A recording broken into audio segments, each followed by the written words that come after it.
გორგილაძის 114 ნომერში მცხოვრებლების გამაფრთხილებელი საპროტესტო აქცია ადგილობრივები რეკრეაციულ ზონაში ახალი მრავალსართულიანი კორპუსის მშენებლობას ეწინააღმდეგებიან. მოქალაქეები ამბობენ, რომ ისინი მოტყუებულები აღმოჩნდნენ, რადგანაც პროექტის მიხედვით ეზოში პარკი უნდა მოწყობილიყო. ჩვენი გადამღები ჯგუფი გაიცნო აქციის მონაწილეების მოთხოვნებს. რას პასუხობენ ბათუმელებს მერიაში, დეტალები სიუჟეტში. შეწყდეს ასეთი მშენებლობები. გორგილაძის 114 ნომერში მცხოვრებლებმა პროტესტი ამ ფორმით იმ მშენებლობის მიმართ გამოხატეს, რომელიც შესაძლოა ამ ტერიტორიაზე მალე დაიწყოს. მოსახლეობა ამბობს, რომ იალჩინ ჯგუფი 40 სართულიანი მაღლივი კორპუსის მშენებლობას რეკრეაციულ ზონაში იწყებს, სადაც პროექტის მიხედვით პარკი უნდა მოწყობილიყო.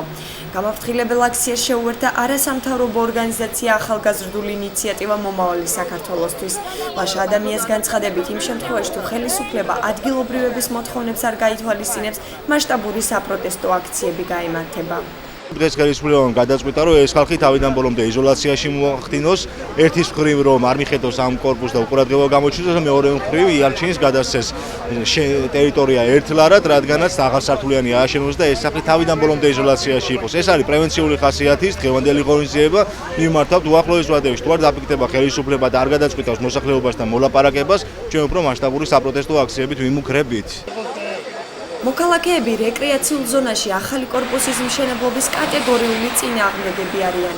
ადგილობრივები ამბობენ, რომ მშენებლობის თავიდანაცილების მიზნით ხელისუფლებას აქამდეც მიმართეს.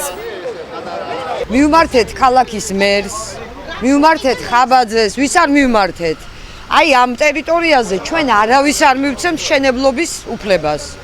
იმიტომ რომ აქ არის რეკრეაციული ზონა, ჩვენ როცა ვყიდულობდით ეს ჩვენ გაგვაფრთხილენ და არ იფიქროს ვიღაცას ვან დაგვაშინებთ, აქ იქნება სისხლისმღვრელი ბრძოლა. იმის გარდა, რომ ახალი კორპუსის მშენებლობა გამაფრთხილებელი აქციით გააპროტესტეს, ადგილობრივებმა მერიისგან კიდევ ერთ კითხვაზე მოითხოვეს პასუხი, თუ რატომ ჩაიბარა მერიამ კორპუსი, რომელიც ექსპლუატაციაში შესვლიდან 2 წლის შემდეგ ამ მდგომარეობამდე მივიდა. დაზიანდა სახურავი, დაიბზარა კედლები, იტბორება ავტოსადგომი, წყობრიდან გამოვიდა ლიფტი, მაღალ სართულებს არ მიეწოდება წყალი.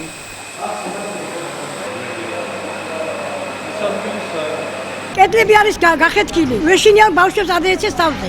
ზღვის ხარეს მოდის დიდი წყალი, სახლის ქვეშ არის ძალიან დიდი წყალი. ლიფტი ყოველთვის იჭედება, არის ძალიან პრობლემები. განათება არ აქვს. ეზო სადარბაზოში საღამოს ბნელი როცა არის, შევდივარ ტელეფონს ვამართებ. Რომ მივაგნო ლიფტის კარები სად არის? Вот эти что сделали плиты на улице, положили. Они тоже вот так проваленные все. Там вода, не пройти. Проехать можно на машине, но пройти пешком нет. Пожарных лестниц нету. Это уже нарушение, кстати, между прочим. Как государство допускает, даже при коммунистах нельзя было дом сдавать без пожарных лестниц. კითხვაზე თუ რატომ ჩაიბარა მერიამ კორპუსი, რომელიც ექსპლუატაციაში შესვლიდან 2 წლის შემდეგ ამ მდგომარეობამდე მივიდა, პასუხობენ, რომ ობიექტის ჩაბარების დროს დარღვევები არ დაფიქსირებულა და იმაზე, რაც ახლა ხდება, პასუხი მშენებელმა კომპანიამ უნდა აგოს. კორპუსი იყო გამართული იმ დროს, როცა მერის ზედამხედველობის სამსახურმა მოამზადა დოკუმენტაცია ექსპლუატაციაში მისაღებად. იყო კორპუსი გამართული, ხოლო თუ არის პრეტენზია იმაზე, რომ საფრთხე შემცვლელია ადამიანის სიცოცხლის და ჯანმრთელობისთვის, ამაზე უნდა იყოს შესაბამისი დასკვნა დადებული. თუ დასკვნა იქნება, ამის შემდგომ განვახორციელებთ. რაც შეეხება ახლა რაღაცების ჩამოცვენას იქ ბათქაშის ან მსგავსი რაღაცების ან ლიფტის გამომართვებას, ამაზე უნდა მოთხოვოთ, კონკრეტულად პასუხისმგებელი არის დამკვეთი და არა ზედამხედველობის სამსახური. კორპუსი, რომელიც 2013 წელს ბათუმის მერიამ როგორც დასრულებული ობიექტი ჩაიბარა, კომპანია პროგრესი 4 ააშენა. მშენებლობაზე კი, რომელიც ამ კორპუსის წინ უნდა დაიწყოს, განცხადება არქიტექტურის სამსახურში ამ დრომდე არ შესულა.